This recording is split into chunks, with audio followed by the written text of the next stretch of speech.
What's good? What's good, everybody? Welcome back to another episode of the Urban Platform Speaks. Make sure to like and subscribe as you tune into the channel. Check out the content. And with that being said, man, I want to talk about this transfer portal, right? And some of the drawbacks on the transfer portal. Some things I like about the transfer portal. Sometimes some things I don't. I do like and appreciate the fact that these kids are getting paid. The schools for years have been making so much money off of these kids, and so I think it's only right that these kids get paid. But the fact that some of these kids, like you'll have a kid he'll play for four different schools in 4 years, which I don't think is good for the schools, and I don't think it's good for the kid. To have so many different jobs. Some well, basically they are jobs, but I had so play for so many different schools, right? And now, if coaches can move around, I think, like coaches don't move around like that. But now you got kids almost every year they transferring, and it's getting harder and harder for guys who really know how to coach or guys who really want to coach to be able to build a team. Because you really can't have any type of stability because kids don't stay with you long. And so they're gonna have to find a way, in my opinion, to get around this. Either require that when you sign a contract, it's either a 2-year contract, where though you got to stay at a school for 2 years, or if you leave, before that contract is up, then you lose eligibility and some of your money. That's just to get kids to honor their contract. Like if you sign a, and which if you think, if you think about it, like scholarships were only based on like a year to year anyway, right?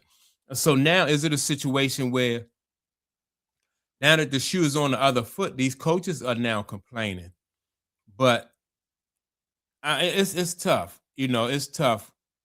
Like I said, scholarships were not. You don't get a 4-year scholarship, unlike what most people think that. You get awarded a 4-year scholarship. Scholarships get renewed at the end of every year. Get renewed every year. So that's not. It's not a guarantee that you'll have a 4-year scholarship, right? If you some athletes, I guess if you're an athlete, some athletes might get a 4-year scholarship. They might go out on a limb and say, no matter what you do, if you come here, you guarantee 4 years. But for the most part, for the average kid that's going to college on a scholarship, they year to year, right? And so I was listening to the 520 podcast, and they was discussing not just the transfer portal, but like age limits and stuff like that. You know, which I think you can't, but you can't leave a school and find out that you can't make it in the NBA, then come back to the school. I think that's I don't know. I think that's a crazy rule, but I don't know, man. I just think that they're gonna have to do something, like I said, to have kids honor these contracts and allow them to you know to be committed to whatever school they've signed for. So let's listen to Jeff Teague and his panel speak on age limits and the transfer portal. Good morning, y'all boys. Fuck with the pod. What y'all think about the 31st pick committed to Baylor? Yeah. Let's talk about it, man. I was hoping we were going to be here for this, but this is absolutely insane. Be here. A gentleman who was 31st pick in the draft with a little bit of a G League process, and now he is at Baylor. Jesus is on the way back, bro. Shout out to James. He rolling back as hell too. The Lord is on the way back, bro. You know what I like? I'm glad this is happening though. Why? It's saving a lot of kids' lives, bro. What? A lot of people failed with bad decision making. Like a lot of, you know why I say that? Because a lot of kids don't make these decisions. It'd be like parents, coaches, handlers. Handlers influence them to make these bad decisions to go to the NBA or go to wherever, the NBL and China and all these places before you even try to go to school. I agree with that part. I feel like it's helping them right their wrongs. Mm. Granted, I feel like he should be like a junior. Like he should come back to school as a junior or whatever grade. And he might have 1 year to play college basketball, 1 or 2 years or whatever it is. Like if you're 20 years old and you go to college, you should only have 2 years left. Mm. Like, hey man, you gonna play, you a junior, you got 2 years to try to get graduate, get associates, or whatever you need to do. But you got 2 years. Now, if you're 25, it's over Yeah, with. bro. So I'm like, it's I remember at one point in time though, there used to be like an age limit because before they put age limits, I remember one guy at Georgia Tech years ago. He played with Mark Price, and I forgot some of the rest of the players, but and John Sally was on his team at Georgia Tech. There was a guy named Yvonne something. Was it Yvonne Joseph or something like that? But he was like 27 years old, in college. And so from time to time, you had guys who were like that, who were older in college, and but that's not a lot of the case. You don't always have guys who are up in age like that, 25, 26, 27. It might happen with baseball. And people really don't make a big deal about baseball because sometimes if you have a guy that went to a school like Brigham Young and you might have religious obligations with that, right? So you have to leave school and, take care of your obligations. And then you could come back and play baseball. Same thing with like David Robinson, right? Dave Robinson was in the Navy, and so he had obligations. Once he got drafted, and he still had to fulfill his obligations to the United States military, right? So it depends on like what your circumstance is, but to leave now. Look at it like this: if you play golf and you go to college, like those schools are not concerned with like whether if you're good enough to play on those circuits as a golf player or a tennis player, or if you can get paid anyway, it just seems like with basketball, in football, they more so concerned with like what the kids do. But if you're good enough to go play professional, then go play professional. I do think that the older you get, the more of your college eligibility you should lose, though. But yeah, it seems like there's a double standard when it comes to basketball and football. when is enough? It's something new with this shit every day. Hey, Tom Izzo is always one of my favorite people, but he has been sick of this shit. He been like, all right, so it's He about crazy. to Y'all retire. recruit these people now? He about to retire. Yeah, he's done. He said this is last season. He said, I'm sick of this shit, bro.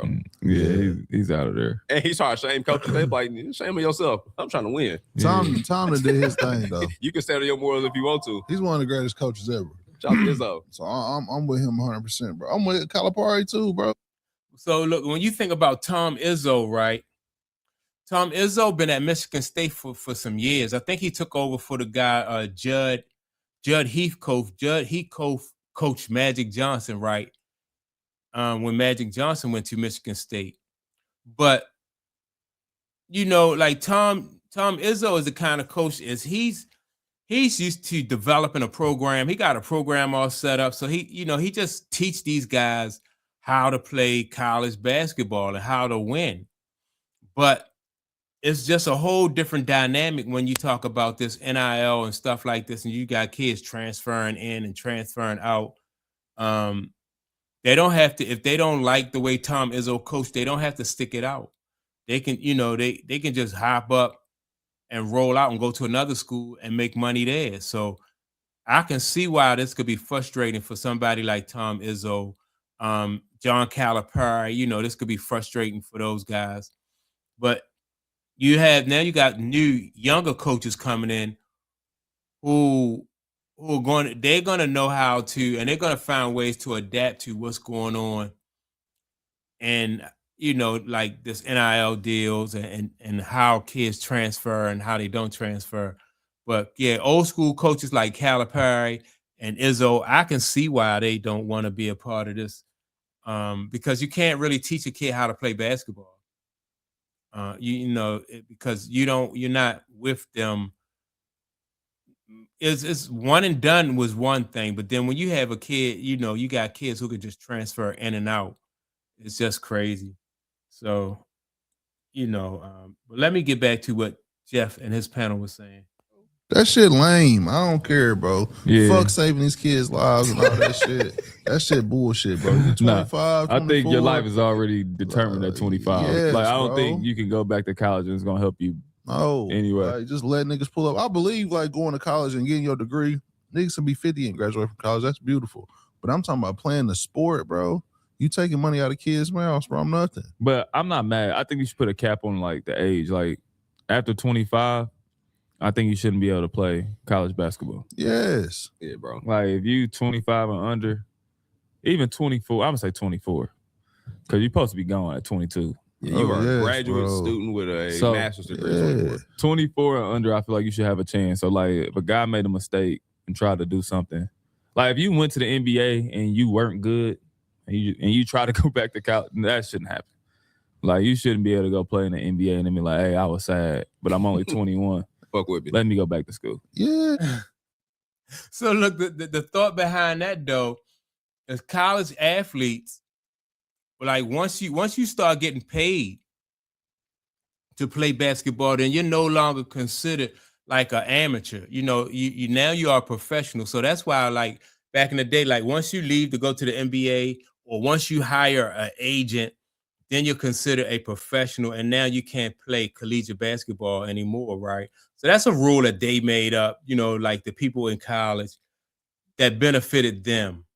You know, it benefited the colleges. So I don't know how I feel about that rule, you know, because now everybody get paid. College players get paid and the NBA get paid. So that's, you know, I don't know how I feel about that rule.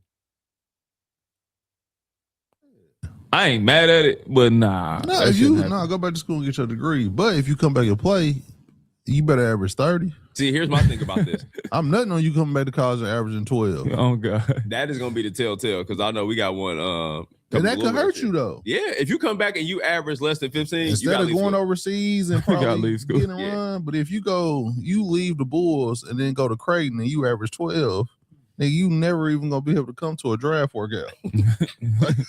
That would This be is fascinating. that would be crazy. Go to the Bulls. Don't make the Bulls and go back to college and only average 12 in college. Yeah.